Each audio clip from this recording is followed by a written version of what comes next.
Let me tell you about a perfect recruit I know. He was young. He made a lot of mistakes. He didn't go to college. He was in a job that he hated. He was afraid of the kitchen table. He was afraid of public speaking. He didn't have anywhere to turn. He wasn't born with a silver spoon in his mouth. And he never had won anything else before. That's a perfect recruit, because that's the person who wants their life to change. They're old enough to know they haven't done it right, and they're young enough to be able to change it.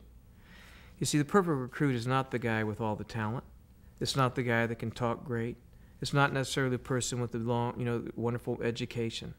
It's the person that's come here at the right time, at the right moment in their life when they are ready to change, and they almost need to change. Not want it, they need to change, and they know it. They want to be somebody different, and they're just looking for that shot, and here it is. See, it's the talented people, the super talented people, have learned to use their talent to avoid doing difficult stuff. They've learned to talk their way into good situations. But here, can't do it. That's why so many of them don't want to do business with us, because you have to do it. We're all the same. You start from scratch. Everyone. We're all brand new when we start here. I love that about this business. Even when I was young, in my teenage years, I wanted to win. I wanted to do special things. I was always a risk taker. And I think deep down inside, I believed that I could make it and that I would win and be somebody someday. Now, you get kicked in the teeth. Everybody gets kicked in the teeth once you start going. And it can hurt, and you can feel lost, and you can feel like you're not going to win. But it's between those 2 points that you really make your life. It's when it feels like it's the end of the world, and it feels like you can't make it, and it feels like what you knew, what you were sure was going to happen to you, and all of a sudden it comes up dark, and it's not going to happen to you. That's where you measure a person. That's where you find out what you're made of. And that's where I think we define our life, is in the down times, not in the positive. Up times, that's easy. The down times.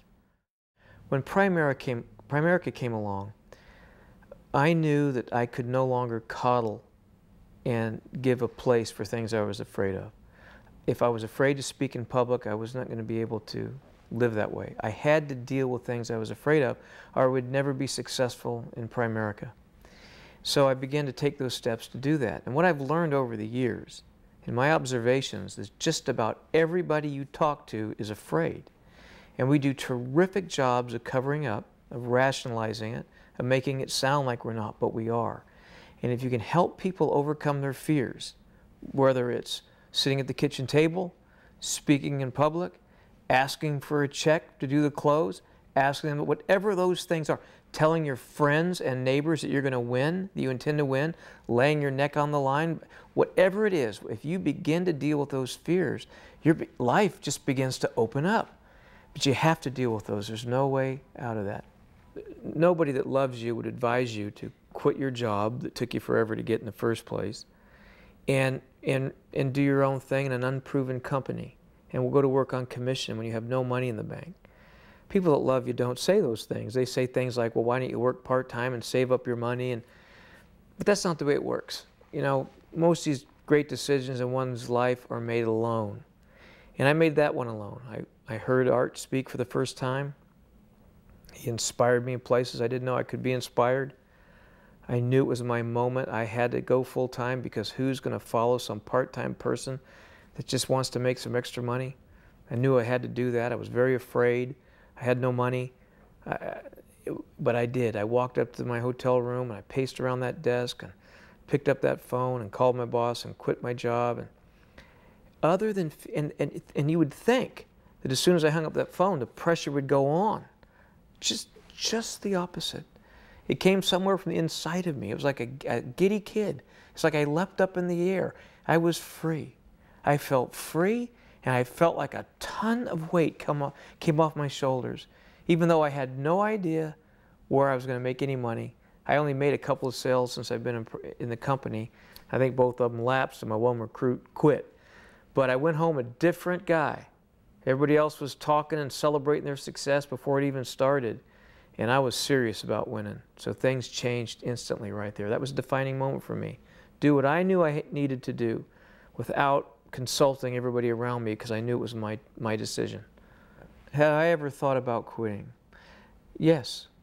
There were moments when I thought, how can I work so hard and nothing happened? I remember one morning getting up early, real early, like 4 o'clock in the morning, and I couldn't sit still, and I was afraid that I couldn't keep it up and couldn't keep it going. And I remember going in the shower and just hitting the fist on the wall. I will not quit. For once in my life, I am not going to give up or quit or rationalize. I'm going to do this no matter what.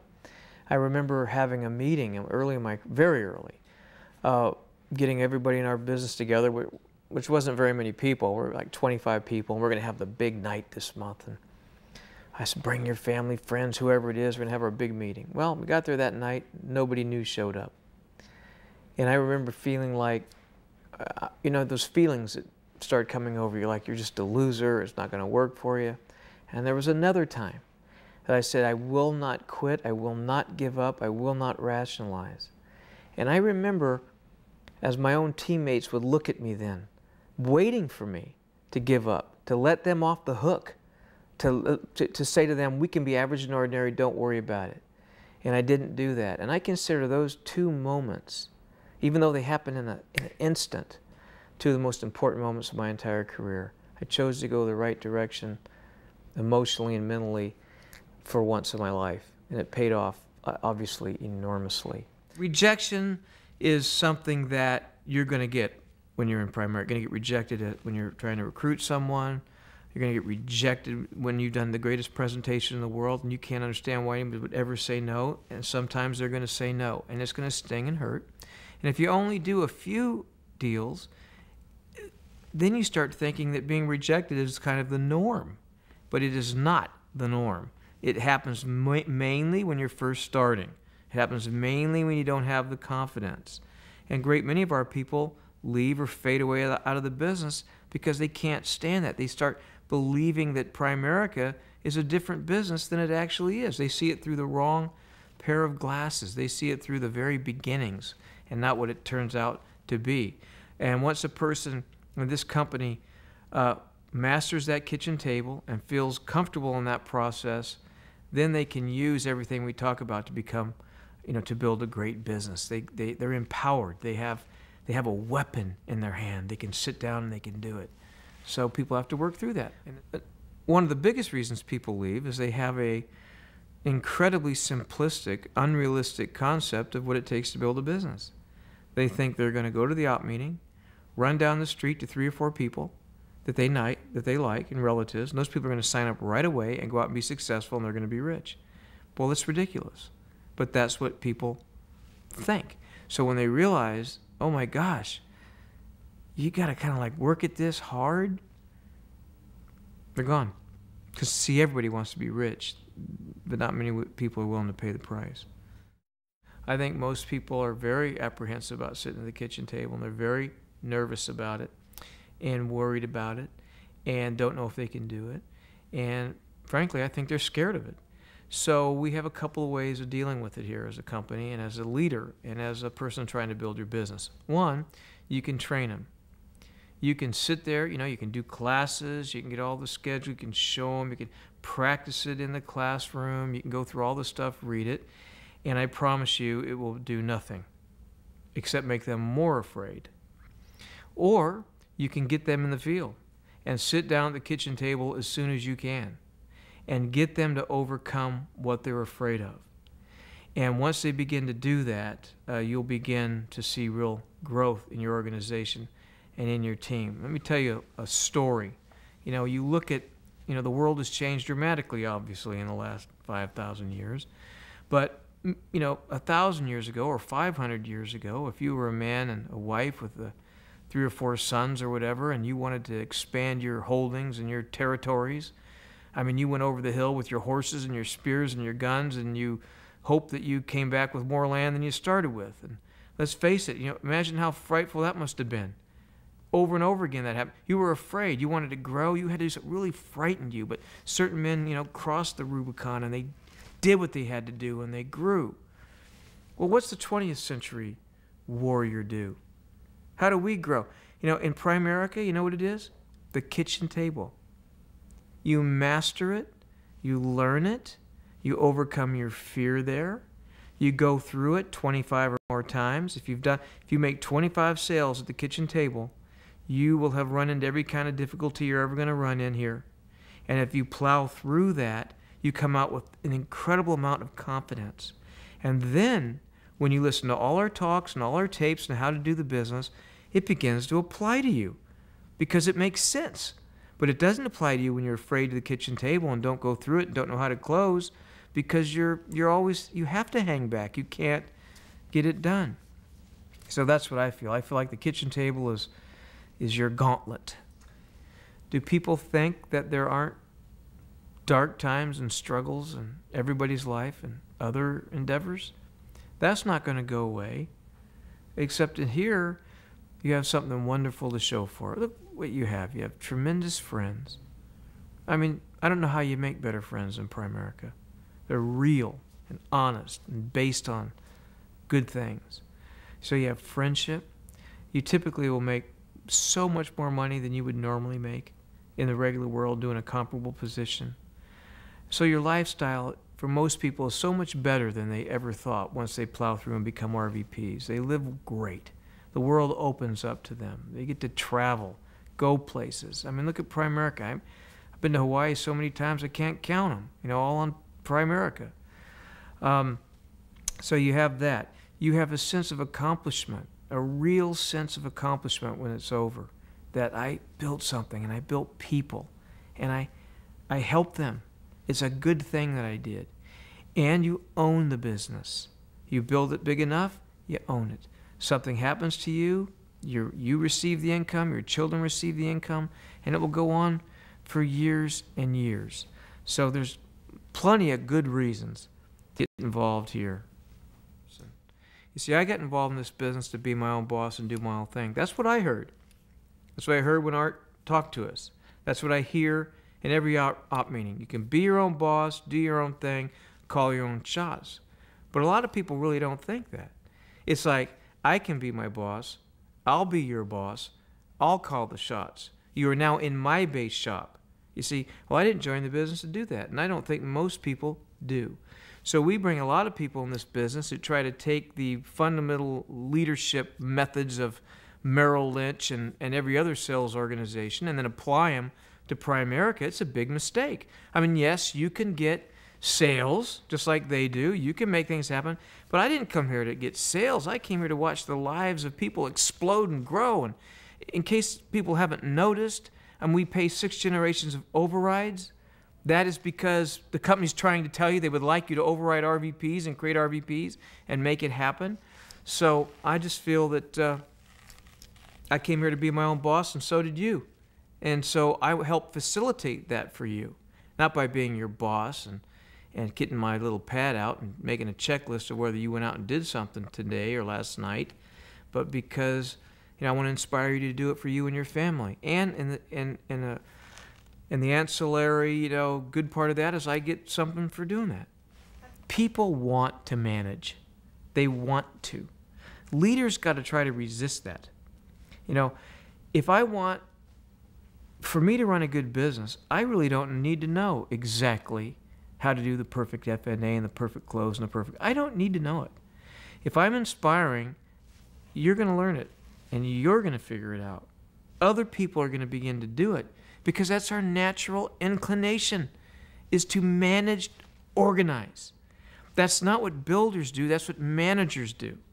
So you've got to resist doing management stuff and doing building stuff that's kind of outside of the box. So I'm a builder, not a manager. And I always talk like a builder, and I think like a builder, and I cut management stuff off me and prune management stuff off me all the time with the absolute confidence that someone else will do it for me. You know, we started out, we believed in doing big base shops and doing them right. And I didn't, you know, get blown around by the wind of change. I mean, we have lived with that for 22 years. We did it when it was popular. We did it when it was unpopular. We did it when everybody told us we were doing the wrong thing. But there was a philosophy that we believed in, that you needed to train and teach and develop your people inside a base shop while you're there, and you need to model for them what greatness is and what bigness is and what winning is. And so that's something that they caught more than that they were taught. So we tried to model those. And of course, as we did that, that continued to develop. I also think that for me, in a nutshell for me, I think my master philosophy is it's more important to inspire than it is to require. I mean, I promise you I can get people to work very, very hard for me without ever really asking them to. It's much more fun. It touches the right place in a person when you inspire them to win, to do it for themselves, to do it for their family, to do it because they know you're proud of them when you do it, to do it because you've done it before, you know how hard it is, and there's a respect and a camaraderie that develops when you both work hard together at something. So I'm big on that, and that frustrates a lot of people when I say it, because they break out their yellow pad and they want to know the 8 steps of how to be successful in the business, and I start talking, and it's like, well, what does that mean, Mike? I mean, what's inspiring? I mean, how do you get them to do it? Well, part of it is you do it how you talk and it's important to you, what you say when you see someone. You can say to them, how much business did you do today? And you can't come to my party unless you do 10 sales. You can talk that way. Or you can say, man, I'm so glad we're in business together. I am so fired up that we're working together. I love you, man. I'm with you no matter what. No matter what, I'm with you. There's 2 different approaches. Now, some people might say the second approach is you leave too much to chance. And what if you spend a lot of time when people don't do it? Works great for me. Invest in the lives of people. What does that mean? Let's break it down a little more simplicity. It's about becoming their friend, knowing about their lives, knowing about what their goals and aspirations are, them knowing what your goals and aspirations are. This is something you try to bring as even kind of a relationship as possible, not big boss, little guy, but you try to make it as even as you can. So building relationships and developing real friends is vital to this part. And now to gain respect is by working. You have to work, and people have to know that you're willing to work and you're willing to do the things that you ask them to do. Now, you don't have to do that forever, but you have to do it for a period of time that there's no question about you, that you will do what you ask others to do. And then it's moving into, inspiring them, encouraging them, being really honest with them, dealing with the things that they're afraid of, talking about it, not just thinking that you could be like a business. See, a lot of people go, it's just a business. It's just a business. Oh, no, it's not. And you ought to thank your lucky stars you're here, because there's a lot of people that didn't think that way. And that's one of the reasons that you were able to win, because somebody else built that foundation that was a whole lot differently than that. But if you want to be something big and special in this company, you're going to have to build a team of people that you care about, that care about you. Or somebody's going to have to do it for you, and that's not going to happen. So you're going to have to build something, build camaraderie that way.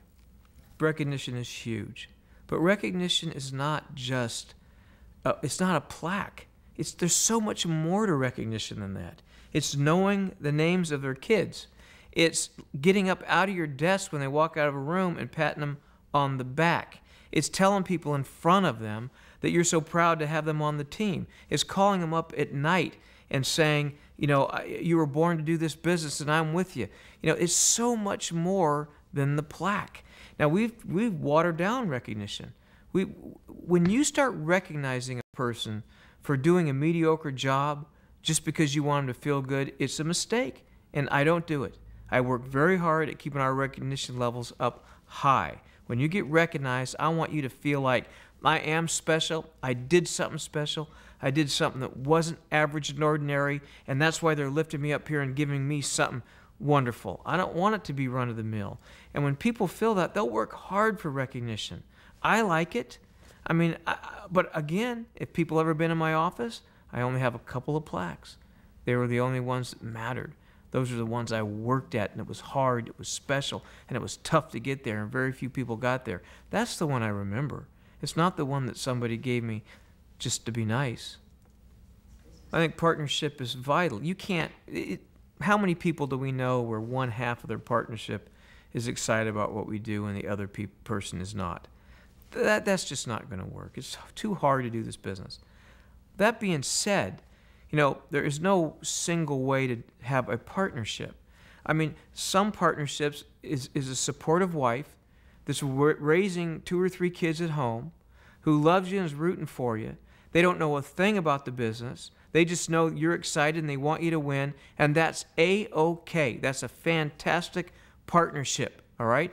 Then you got the other spectrum, where you have both partners and both, you know, the whole couple making sales and doing things and giving speeches and closing deals, and, you know, you have that spectrum too. And if that works for you, that's a fantastic partnership. And everything in the middle is a fantastic partnership. Sometimes one just does the paperwork, the other one does the sales. Whatever you want to do, from a supportive, wonderful wife or vice versa, all the way to working with it. The thing is, you have to be in tune, and you have to be together on it and agree on it together. Simply the freedom to do what you want, to call your shots, to do and go when and where you want to go, when you want to do it. You're free. And once you've experienced that kind of freedom here, it's almost impossible to go to any other sort of situation where people are really sitting on you and riding you, and it just doesn't work. I also think that the unlimited income potential. You know what's great about how we do here is being on commission. People somehow have it in their mind that that's scary. No, no, no. What's scary is not being on commission.